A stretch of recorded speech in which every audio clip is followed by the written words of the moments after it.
구원의 지혜 예수 알기를 이라는 말씀의 제목으로 함께 말씀 나누겠습니다. 구원의 지혜 예수 알기를. 로마 시대 때를 살아가던 유대인 그리스도인들이 그들의 구원에 관한 문제를 잘못 인식하고 있었습니다. 그들은 늘 구원은 자신에게만 해당되는 것, 그냥 민족주의적인 것으로 이것을 받아들였고요. 오직 그 민족 안에서만 이룰 수 있는 것이라 여겼기에 구원은 또 다른 이방 민족이나 다른 사람들에게는 해당되지 않는 것이다라고, 그들은 받을 수 없는 것이다라고 그들은 여기며 살아갔습니다. 그래서 그들이 갖고 있는 그 복음에 관한 그 완고한 마음과 또 제한적인 모습들, 자신의 우월적인 그러한 모습들로 말미암아 그들에게 복음이라는 것은 더 이상 또 다른 민족에게는, 열방에게는 퍼져나갈 수 없는 늘 자신들만의 기득권의 것이 되었습니다. 그들이 갖고 있는 그러한 잘못된 구원관은 결국에 그들을 돌아오게 만들려는 하나님의 마음, 그 모습, 열정으로 인해서 어떻게 됐습니까? 이방인에게로 흘러 들어갔고, 그들이 복음이 확장된 복음으로 말미암아 구원을 경험할 수 있는 그러한 은혜를 얻게 되었습니다. 우리도 세상에 살아가며 이 땅에 살 때 구원에 관하여, 구원은 온 민족 누구에게나 모든 이들에게라는 이 명제를 잊지 마셔야 합니다. 구원에 대해서 우리가 제한된 생각을 가지고 믿고 살아간다면 결국에 우리 또한 유대인들과 다를 바 없는 온전한 하나님의 구원은 이룰 수 없는 그러한 자들이 되고 말 것입니다. 구원이라는 것을 온전히 이해하고 구원에 대해서 바르게 알기 위해서는 지혜가 필요한데, 오늘 말씀은 우리가 가져야 하는 구원의 비결, 그 지혜에 대해서 얘기하고 있습니다. 세 가지의 것들에 대해서 설명해 주고 있는데요. 우리가 구원을 얻기 위해서 반드시 버려야 하는 세 가지 모습들. 첫 번째는 자만이고, 두 번째는 후회함, 그리고 세 번째는 영광에 관해서 설명해 주고 있습니다. 이 세 가지 것들을 올바르게 이해하고 구원의 지혜되고 비결이 되는 예수 그리스도를 알아가는 삶이 오늘 말씀을 통해 저와 여러분들에게 이어지기를 간절히 소망합니다. 오늘 첫 번째로 구원의 지혜 예수 알기를 우리에게 말씀해 주시는 첫 번째 모습은요, 바로 지혜, 예수 그리스도를 아는 지혜입니다. 무엇이 지혜인가?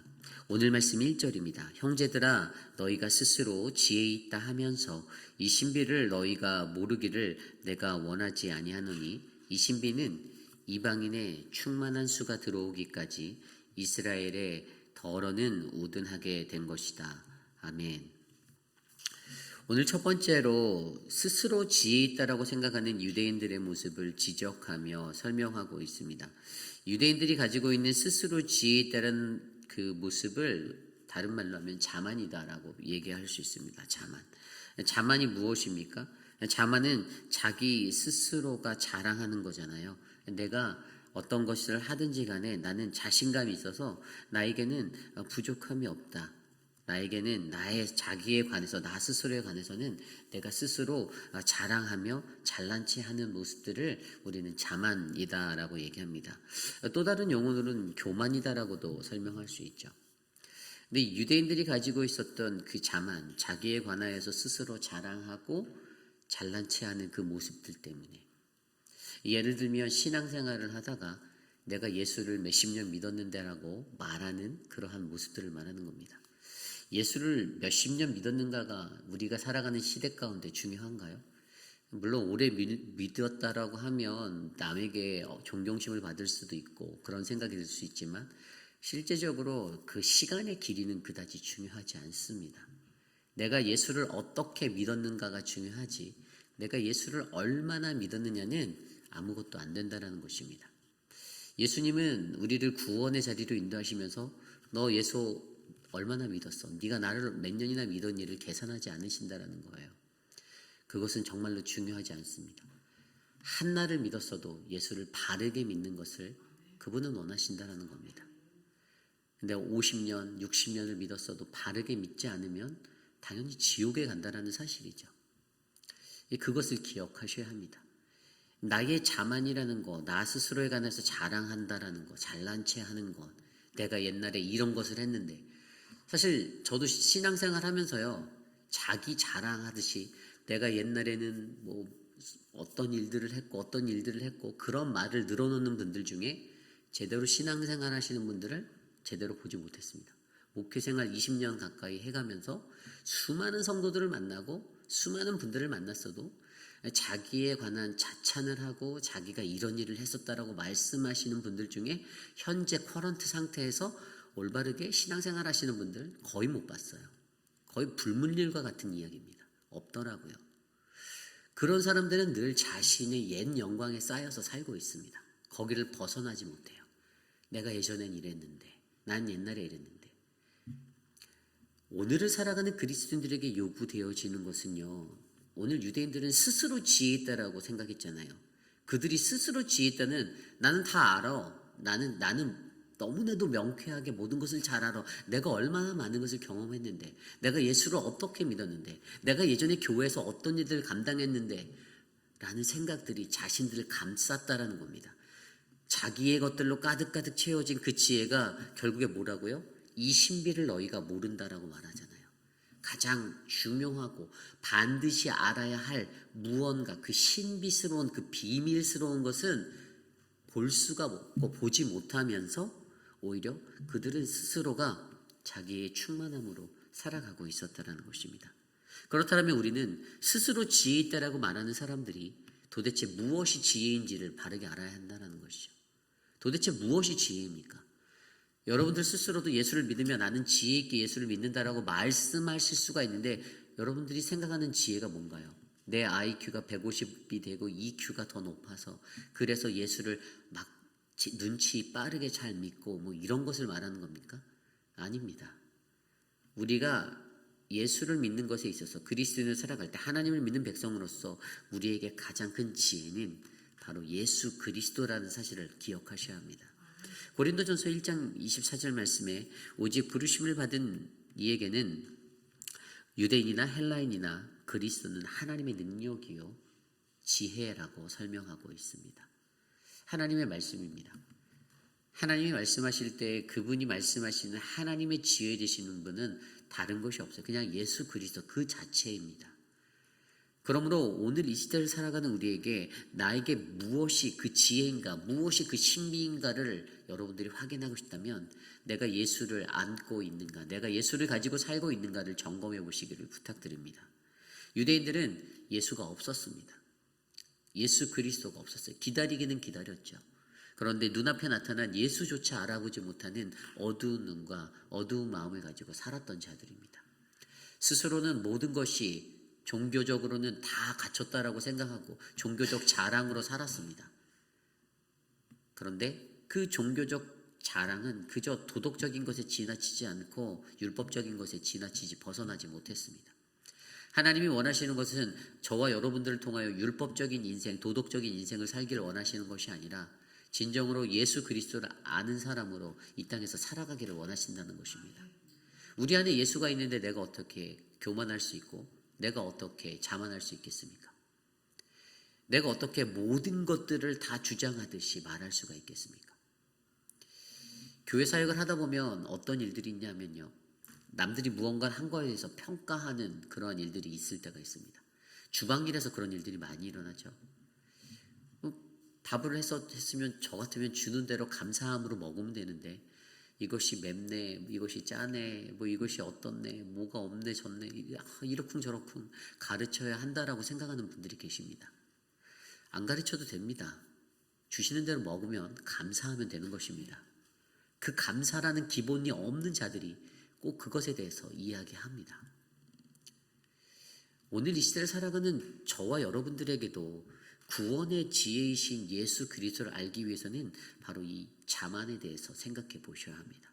유대인들에게, 로마 교회에 있는 유대인들에게 자만에 대해서 말씀해 주시는 이유는 그들 스스로가 무엇이 지혜인지 참 지혜 되신 예수 그리스도를 알지 않고 그것을 갖지 않고 살아갔기 때문입니다. 그들을 여전히 에워싸고 있는 선민사상, 이것이 자만이 돼요. 민족주의적인 우월의식을 가지고 살아가게 만들었기에 하나님의 구원을 이룰 수 있는 복음을 제한하고 깎았기 때문에 오늘 이 시대를 살아가는 저와 여러분들은 유대인과 같은 그러한 실수를 범하지 않는 이 자만을 올바르게 이해하시고 벗어나시기를 부탁드립니다. 저와 여러분의 삶 가운데 우리 안에 날마다 틈타드는 신앙의 자만을 경계하시기를 부탁드립니다. 이 자만을 늘 경계하시고 내가 이 자만을 이기리라, 뛰어넘으리라, 나는 교만하지 않고 겸손한 모습으로 살아가리라 라는 거룩한 구원의 지혜를 발견하는 저와 여러분 되시기를 간절히 소망합니다. 오늘 두 번째로 구원의 지혜, 예수 알기를 두 번째 모습은요, 바로 후회함에 관한 것입니다. 후회함, 다른 말로 하면 어떠한 말씀인가 하면 하나님은 실수하지 않으신다. 실수하시지 않으시는 하나님을 이해하는 거예요. 오늘 말씀 29절 말씀에 이렇게 나와 있습니다. 복음으로 29절입니다. 하나님의 은사와 부르심에는 후회하심이 없느니라. 무언가 되게 은혜되는 말씀 같은 구절이죠. 근데 막상 이해하려고 하면 되게 어려운 구절이에요. 하나님의 은사와 부르심에는 후회하심이 없느니라. 이게 뭐 주어, 동사, 목적으로 구별해서 보면은 뭐 은사와 부르심에 관해서 하나님은 후회하심이 없다 이렇게 이해할 수 있죠. 그런데 정확한 이 헬라어 원어 성경으로 보면 하나님의 부르심의 은사에 관해서 얘기하는 거예요. 하나님의 부르심의 은사, 하나님이 하시는 부르심의 은사, 우리들을 부르시는 거, 우리들을 인도하시고 콜링하시는 그 부르심의 은사에는 뭐요? 후회가 없다, 실수가 없다라는 거예요. 예를 들어 이런 생각들을 할 수 있잖아요. 우리가 신앙생활을 제대로 못할 때 나의 부르심이 하나님의 실수인가라고 생각할 수도 있죠. 하나님이 실수하셨나? 나를 부르신 게 아닌가? 목회자로 살아가는 자들이 그런 생각들 가끔씩 합니다. 이 길을 걸어가는데 내가 이 길을 부르심을 받고 갔다고 나도 생각하고 가는데 아닌 것 같은 거예요. 그러니까 내 탓으로 돌리기는 뭐하고 하나님이 나를 잘못 부르셨나 보다라고 이해하려고 할 때가 있다라는 겁니다. 근데 우리가 이것을 잘 이해해야 돼요.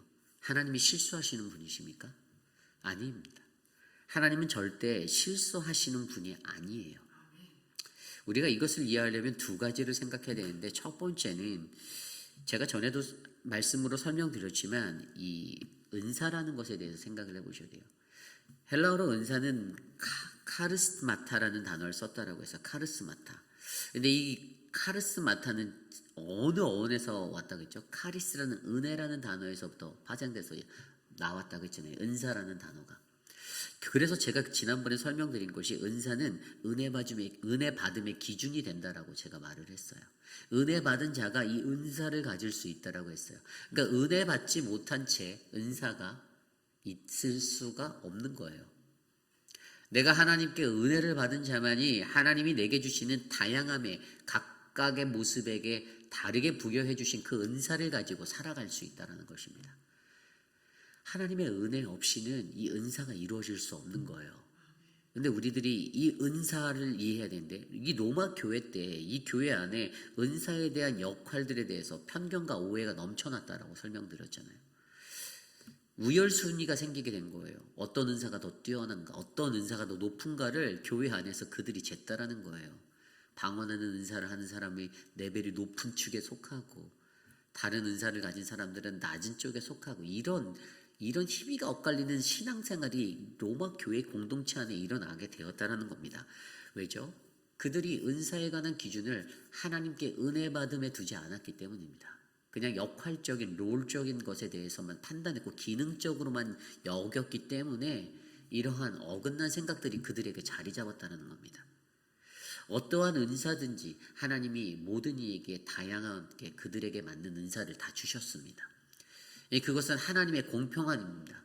공평하신 하나님이 주시는 거예요. 근데 그 은사에 대한 올바른 이해가 없기 때문에 오늘 그들에게 이러한 어려움의 문제들, 어긋난 행동들이 일어나게 된 것입니다.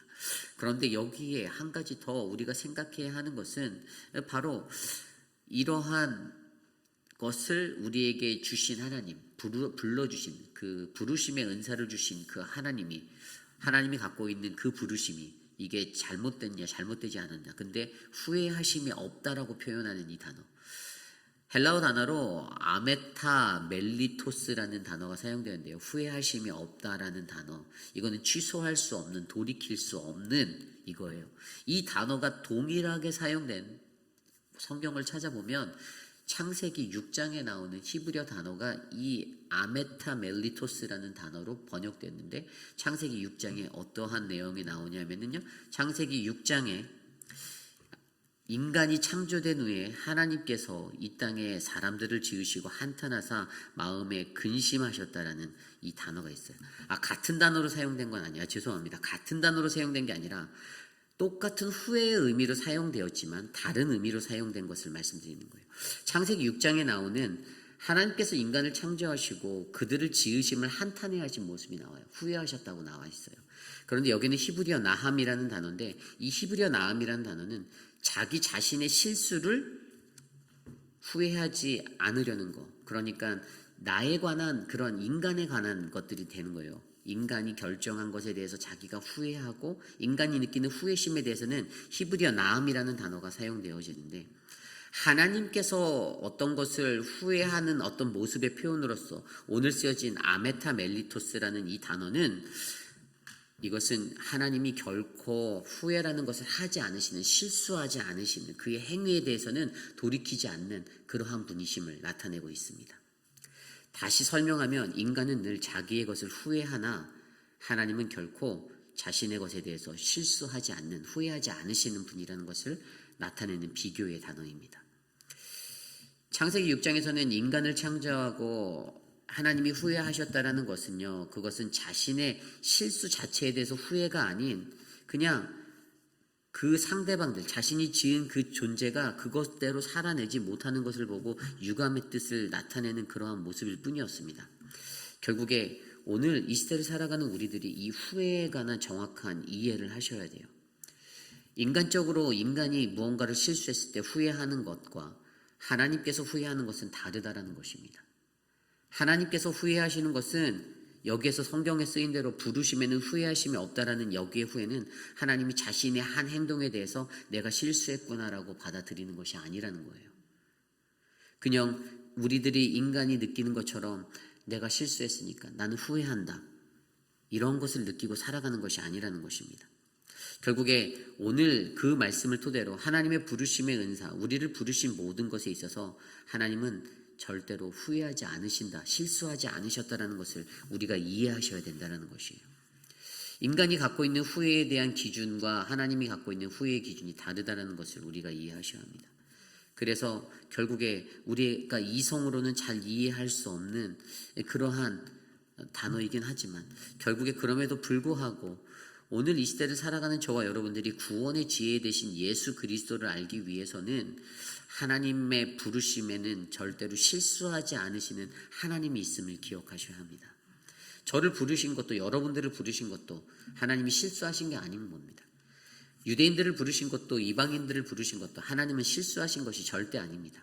하나님은 그분의 구원을 이루기 위해서 마땅히 당연히 해야 할 그것들을 행동하신 것이고 우리를 초대하신 거예요. 결국에 오늘 이 시대를 살아가는 저와 여러분들에게도 이것을 기억하시기를 바랍니다. 후회하지 않으시는 하나님, 실수하지 않으시는 하나님, 나를 향한 하나님의 부르심의 그 은사는 결코 실패가 아니다라는 마음을 가지시고 하나님의 구원을 마주하시는 우리 모두가 되기를 소망합니다. 오늘 마지막으로 구원의 지혜, 예수 알기를 세 번째의 말씀은 바로 하나님의 영광에 관해서예요. 이 영광에 대해서 우리는 무엇을 기억해야 하나, 피조물의 목적이 무엇인가를 알아야 합니다. 오늘 말씀 36절에 이렇게 나와 있어요. 이는 만물이 주께서 나오고 주로 말미암고 주에게로 돌아감이라. 그에게 영광이 세세에 있을지어다. 아멘. 우리가 어떠한 존재라고 설명합니까? 우리는 하나님 창조주, 그분이 지으신 만물의 피조물입니다. 그런데 그 만물은 다 주님께로부터 시작되고 주님께서 만드시는 것이다라고 설명합니다. 주님께로 나오고 주께로 말미암는 것, 결국에 그것은 또 주께로 돌아가는 것이다라고 설명합니다. 우리가 어디서 왔고 우리가 어디로 가는가에 이 우리들의 여정을 잘 이해한다라면 우리는 우리의 삶의 목적을 어디에다 두어야 하는지를 바르게 알 수가 있습니다. 우리가 하나님께로 돌아갈 것이다라는 것을 알고 우리가 하나님의 것이라는 것을 이해하는 자는 날마다 그의 삶에 하나님께 영광을 돌리는 삶을 살기 위해 노력합니다. 내가 내 인생의 주관자가 아니라 유대인들이 생각했던 것처럼 자신들이 그냥 열심히 살아서 그대로 노력을 한 것의 대가로 어떤 공덕을 쌓아서 하나님의 구원을 얻었다라는 기준이 아니라 마땅히 우리가 하나님께 영광을 돌려야 하는 피조물로서의 삶을 살아가야 하기 때문에 우리는 그러기에 주께 영광을 돌려야 한다는 것이 올바른 이해로 이 구원의 자리에 자리 잡혀 있어야 됩니다. 하나님이 나를 지으셨기 때문에 하나님이 나를 만드셨기 때문에 내가 그분께 영광을 돌려야 하는 존재, 이것이 바로 구원의 비결이다라는 것이죠. 이 모든 것을 가지고 우리가 인생을 살아갈 때 우리는 어떻게 합니까? 하나님께 영광을 돌리는 존재가 되기 위해서는요, 결국에 모든 것을 하나님께 의지해야 하죠. 내 힘과 내 것으로 끌고 가려고 하면 안 됩니다. 아까 창세기 6장에서 말했던 노아의 방주의 사건, 노아의 방주에 없는 것이 무엇인가를 생각해 보았습니다. 노아의 방주에 저는 조종관이 그 키가 없었다라고 성경을 찾아봤더니 그 내용이 안 나와요. 코페르를 가지고 어떻게 만들고 창문을 어떻게 만들고 뭐 규빗을 300규빗, 50규빗, 30규빗으로 길이와 넓이와 높이를 다 재어서 말씀해 주셨는데 조종관이 없는 거예요. 그렇게 40일주야를 쏟아내는 그 빗방울 가운데 홍수가 일어나는 가운데 조종관이 없다. 무엇을 의미할까를 고민해 보았습니다. 그것은 뭘까요? 그들의 삶의 방향을 하나님께 맡긴다라는 것입니다. 그 구원의 방주에 태워진 자들의 방향은 하나님이 인도하신다라는 거예요.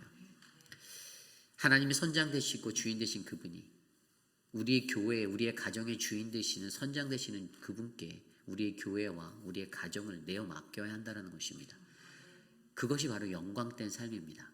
그런데 인간이 그것을 조정하려 합니다. 인간이 그 키를 잡으려고 합니다. 내가 원하는 대로, 내가 바라는 대로 교회를 끌려고 합니다. 공동체를 끌려고 합니다. 그러니 겉으로는 사랑과 이해와 배려와 타협을 말하면서도 절대로 선이 그어져서 이해하지 못하고 배려하지 못하고 용납되지 못합니다.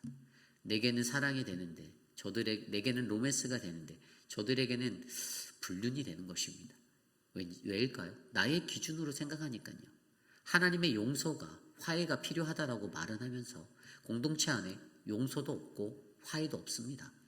여전히 선입견이 난무하고 다른 사람의 것들을 제한하고 이게 하나님의 영광이 아니라 인간의 영광을 위해 살아가는 자들의 모습이라는 것이죠. 결국에 오늘 말씀을 통해서도 저와 여러분은 우리는 하나님을 위해 존재한다라는 사실을 기억하셔야 합니다. 그렇기 때문에 하나님께 영광을 돌리는 이 모습이 있어야 구원의 지혜 되신 예수 그리스도를 바르게 아는 자가 되는 것입니다. 오늘 우리에게 나타내 주신 세 가지, 자만과 후회함과 영광이 이 세 가지는요, 결국 예수 그리스도로 향하고 있습니다. 예수 그리스도는 모든 자들에게 가장 겸손하신 자로 오셨습니다. 자만이라는 자리에 서지 않았습니다. 예수 그리스도는 인간이 가지고 있는 후회함, 자신이 걸어가고 있는 그 인생의 길에서 후회함을 인간적인 후회함으로 남기지 않았습니다. 하나님이 실수하지 않으신다라는 그 후회함의 인생으로 살아갔던 분이십니다. 예수 그리스도는 자신의 영광이 아닌 하나님의 영광을 위해 십자가를 지신 분이십니다. 그 모든 것 가운데서 어떻게 해요? 이 땅에 살아가고 있는 어제 말씀에 나왔던 돌 감람나무 되었던 이방인들에게까지도, 그리고 참 감람나무라고 하는 그 유대인들까지도 오늘 말씀에 보면요, 뭐라고 나옵니까? 오늘 말씀 30절 이후에 보면은 너희가 전에는 하나님께 순종하지 않았다, 이방인들을 말하잖아요. 그리고 뒤에 나오는 이스라엘이 순종하지 아니한다, 그리고 모든 사람이 순종하지 아니한다로 확장되는 가운데 해결책이 하나씩 보이는데 거기에 긍휼이라는 단어가 하나씩 보여요. 긍휼. 하나님이 모든 인류를 구원하기 위해서 여전히 하나님의 긍휼을 사용하셔서 우리에게 일하고 계신데, 하나님의 긍휼은 인간의 이성으로는 절대로 이해할 수 없는 거잖아요. 근데 그것으로 말미암아 어떻게 해요? 하나님의 지혜를 우리에게 보여주시면서 우리는 왜 그가 우리에게 긍휼을 베푸실까를 생각해 보면 결국에 오늘날 내가 범하고 있는 불순종의 역사로 말미암아 하나님은 그 자리에서 여전히 주의 긍휼을 베푸시는 하나님으로 우리에게 기억된다라는 사실을 기억하시기를 바랍니다. 결국에 예수 그리스도를 통하여서 가장 긍휼하신 그 예수 그리스도를 통하여서 저희를 건져주신 하나님을 오늘 우리는 구원의 지혜 그 비결로 받아들이셔야만 합니다. 저는 오늘 저와 여러분들의 삶 가운데 우리의 삶 가운데 우리의 교만을 버리고 우리의 자랑을 버리고 우리가 갖고 있는 인간적인 후회함을 버리고 오직 하나님의 영광을 위해 살아가는 거룩한 구원자 되시기를 간절히 소망합니다. 주신 말씀을 놓고 함께 기도하기 원합니다. 구원의 지혜 예수 그리스도 알기를 소망하는 인생이 되십시오. 우리에게 있는 나의 자만과 무엇을 자랑하고 내가 살아가는가, 후회함, 하나님의 후회를 모른 채 인간적인 후회만 하고 살아가는 우리들, 또 영광, 피조물의 목적인 내가 하나님의 영광을 위해서 살겠노라라는 이 아름다운 기초 아래 하나님의 구원을 마주하는 우리 모두가 될 수 있도록 함께 기도드립니다.